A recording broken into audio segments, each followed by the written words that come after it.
Hola, hola, bienvenidos a un nuevo video de Alitia. Mi nombre es Geraldine Lira y el tema de hoy estaremos abordando los trastornos mentales, un tema muy entretenido y muy interesante, así que esperen a verlo.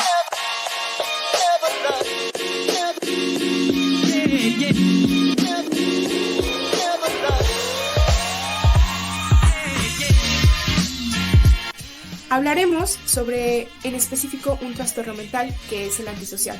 Lo ligaremos, obviamente, a la criminología y a los actos de violencia que estas personas pudieran hacer durante algún episodio o bajo las características de este trastorno antisocial. Primeramente, vamos a analizar a qué se refiere este trastorno o qué es lo que engloba. Muchos de nosotros pudiéramos estar muy compenetrados con este tema, pero también hay que reconocer que incluso algunas características de las cuales vamos a mencionar pudiéramos pasar por alto o no tomarlas en cuenta. Perfecto, comencemos de lleno. Las primeras dos cosas que tenemos que tener en cuenta, los cuales nos incitan a saber un poquito más sobre las características de este trastorno mental en específico, son dos. La primera es encontrar una explicación del comportamiento de estas personas, saber qué es lo que hacen, cómo lo hacen y por qué lo hacen. Encontrar una razón justificable o incluso a veces no es justificable, pero encontrar esa razón por la cual podemos armar esta explicación sobre el comportamiento, conducta y condición mental de las personas.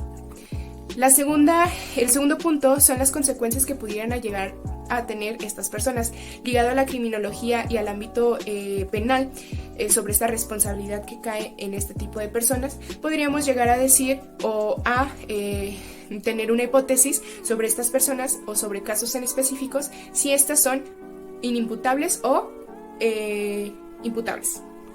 En tal caso, entremos de lleno para poder saber cuáles son algunas de estas características de estas personas y poder ir armando este rompecabezas sobre qué es el trastorno antisocial. Muy aparte de las características muy específicas que nos menciona el DSM-5, bueno, en este caso DSM-6, pudiéramos mencionar lo que es la poca consideración que tienen a estas personas tanto a los derechos como a los sentimientos de los demás. Y es que se va a notar y se va a hacer muy visible este aspecto porque estamos nosotros en constante relación con personas, y estas personas con trastorno antisocial lo van a hacer aún más notorio en la forma de comunicación, en la forma de la relación que ellos tienen con las personas, ya sean allegadas o no allegadas. La siguiente característica que estas personas con trastorno antisocial llegan a manifestar es la falta de remordimiento. Estamos analizando que las acciones que realizan estas personas las ligamos a crímenes o la violencia que ellos llegan a manifestar en estas acciones. Por lo tanto, después de haber cometido estas acciones o estos actos, estas personas carecen de total remordimiento. No hay un motivo, razón, por lo cual ellos se quieren retractar de lo que han hecho. Y esto es por la gran satisfacción que ellos tienen al haberlo logrado, al haberlo hecho y al haberlo realizado. Ligado a este también podemos pensar y podemos llegar a decir que estas personas son personas que se les es muy fácil y muy atrayente el engañar a las demás personas. El utilizar constantemente el engaño está ligado a la manipulación. Son personas que son muy hábil mentalmente y que pueden llegar a utilizar de manera beneficiosa para sí mismos a las otras personas para poder lograr conseguir sus objetivos. Objetivos que claramente estamos considerando que son delictivos. Como siguiente característica, bueno, pues estas personas tienen una ausencia de empatía muy grande. ¿Está ligado a lo que antes mencionábamos sobre la falta de remordimiento? Sí. La falta de empatía al transgredir la ley o las reglas establecidas por una persona o por un lugar son este constante latir sobre hacer las acciones que para ellos les parezcan necesarias o atrayentes. No implica que lo vayan a requerir, pero igual implica que se les haga algo atractivo para hacer. Respecto a estas características que son muy sencillas de entender y que nosotros podemos ir mentalmente imaginándonos el cómo sería, podríamos también tener muy en cuenta que estas características van a ser parte de el recorrido de su vida de esta persona. ¿A qué nos referimos con esto? Bueno, a que desde una edad en la cual se encuentra en la infancia, desde muy pequeños, llegan a hacer este tipo de cosas. En la escuela, en sus casas, en la forma de relacionarse con otros niños, en el juego. Son pequeñas acciones que ellos van ejerciendo y ejecutando y que a través de la travesía de su vida van implementando cada vez más el nivel de esfuerzo. ¿Y a qué me refiero con esto? Muchas veces podemos llegar a notar en ciertos casos que comparten estas características y que son diagnosticadas estas personas con este tipo de trastorno mental en una edad adulta. Pero bien debemos de recordar que para poder llegar a esta edad adulta tuvo que haber un contexto. En específico, a través de entre la edad de la infancia y edades de la adolescencia.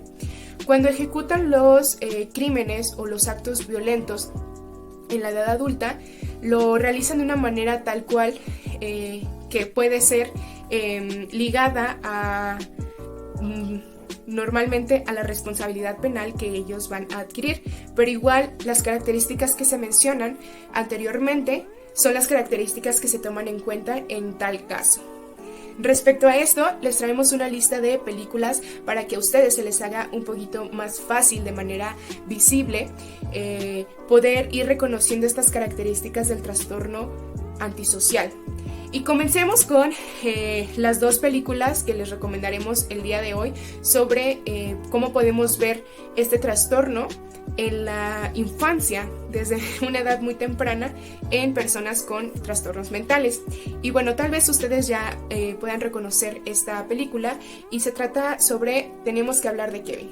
En el 2011 fue lanzada esta película, tuvo un gran impacto y seguramente les va a ser muy fácil identificar las características que antes mencionamos en esta película. Otra de ellas es El buen hijo, que también fue lanzada en 1993 y que la trama está buenísima. Posteriormente hay películas que simplemente se tratan sobre los actos delictivos o que contienen estas acciones de violencia. Y bueno, les recomendamos la película que se llama Seven, que fue lanzada en 1995, o también El silencio de los corderos en 1991. Algunas otras películas vienen ligadas no solamente con el trastorno antisocial, sino que hay una compilación de otras enfermedades, por ejemplo con la esquizofrenia, que podría ser El Resplandor, que salió en 1980, o incluso el trastorno antisocial con el trastorno disociativo, que es la película de Psicosis en 1960.